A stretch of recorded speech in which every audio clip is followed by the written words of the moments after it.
आप सभी को नमस्कार। मैं आशुतोष कुमार मिश्रा आप सभी के मध्य आज रक्षाबंधन कब मनाएं के विषय पर बात करने के लिए उपस्थित हुआ।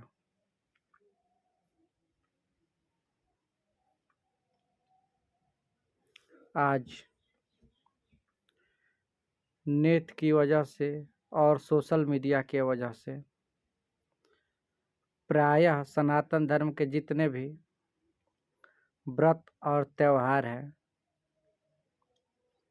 उसको लेकर लोगों के मन में संशय उत्पन्न हो जा रहा है कि कब मनाएं, क्यों मनाएं और कैसे मनाएं।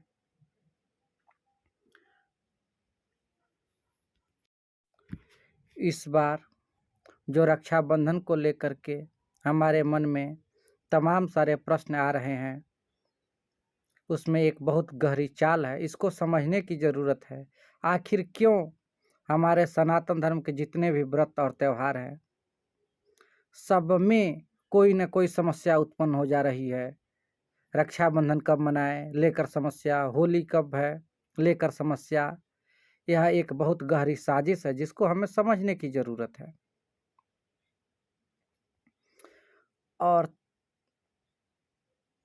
इसके सबसे बड़े जिम्मेदार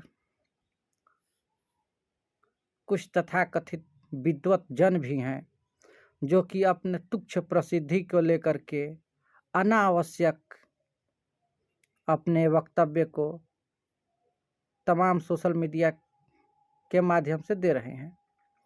जैसे हम सभी को विदित है कि रक्षाबंधन का त्यौहार श्रावण शुक्ल पक्ष की पूर्णिमा को मनाया जाता है और जब भद्रा समाप्त हो जाता है तब रक्षाबंधन का त्यौहार मनाया जाना चाहिए। फिर हमें समझ में नहीं आता कि रक्षाबंधन को लेकर समस्याएं उत्पन्न कैसे हो रही है, जब हमारे पंचांगों ने स्पष्ट लिखा हुआ है कि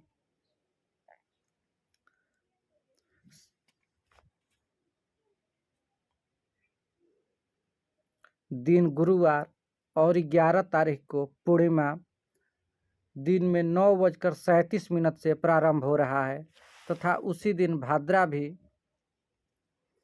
दिन में 9:37 पे प्रारंभ हो जा रहा है।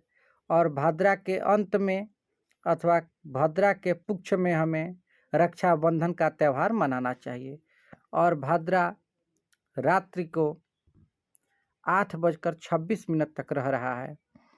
तो हमें यह समझ में नहीं आ रहा कि 8:26 के बाद हमें रक्षाबंधन का त्यौहार मनाने में कौन सी समस्या उत्पन्न हो रही है, ताकि हम तमाम तरह के व्यर्थ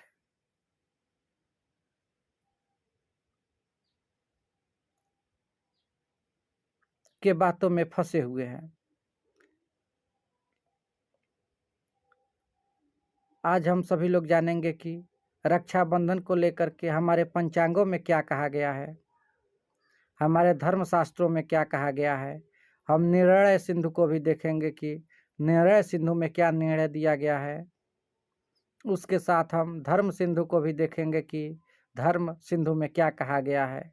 तो चलिए सबसे पहले हम लोग चलते हैं कि निर्णय सिंधु में क्या कहा गया है कि कब रक्षाबंधन का त्यौहार मनाना चाहिए। उसके बाद हम धर्म सिंधु के पास भी चलेंगे या धर्म सिंधु में भी देखेंगे कि रक्षाबंधन का त्यौहार कब मनाया जाना चाहिए। फिर अंतिम निर्णय आपको लेना है कि आप कब मना रहे हैं रक्षाबंधन के त्यौहार को। तो चलिए देखते हैं निर्णय सिंधु में क्या लिखा है। तो यहाँ पर देख रहे होंगे कि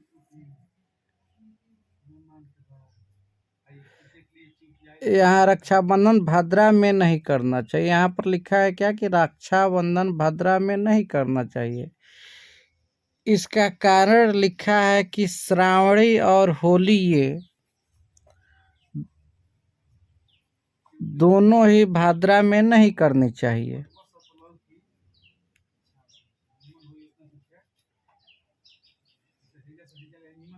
श्रावणी राजा को और होली ग्राम को दग्ध करती है। यहाँ पर स्पष्ट मना किया है कि हमें कभी भी रक्षाबंधन भाद्रा में नहीं करना चाहिए। यहाँ पर आगे फिर क्या लिखा है, भाद्रा होए तो भाद्रा के उपरांत रात्रि में भी रक्षाबंधन कर ले। जब यहाँ पर स्पष्ट लिखा गया है कि रक्षाबंधन को हम रात्रि में कर सकते हैं, फिर कहाँ से समस्या आ गई कि हम भाद्रा में करने जाएं? आखिर हमें रात्रि में रक्षाबंधन करने में क्या समस्या उत्पन्न हो रही है? इसके बाद हम देखते हैं कि पंचांगों में क्या लिखा गया है।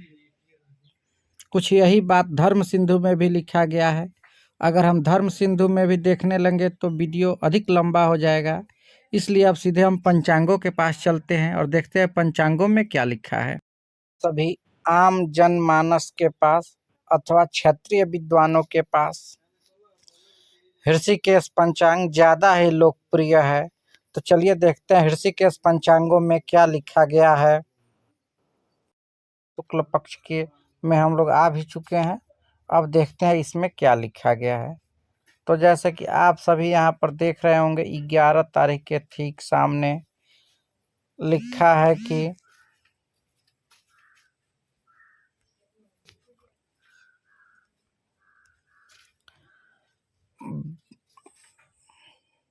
यहाँ पर लिखा है भाद्रांते रक्षाबंधनम रात्रि 8:25, यानी 8:25 के बाद रक्षाबंधन को मनाना है।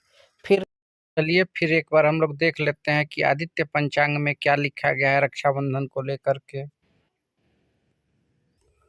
तो हम आ चुके हैं आदित्य पंचांग में और चलते हैं। यहाँ पर देख रहे होंगे कि 11 तारीख के सामने लिखा गया है।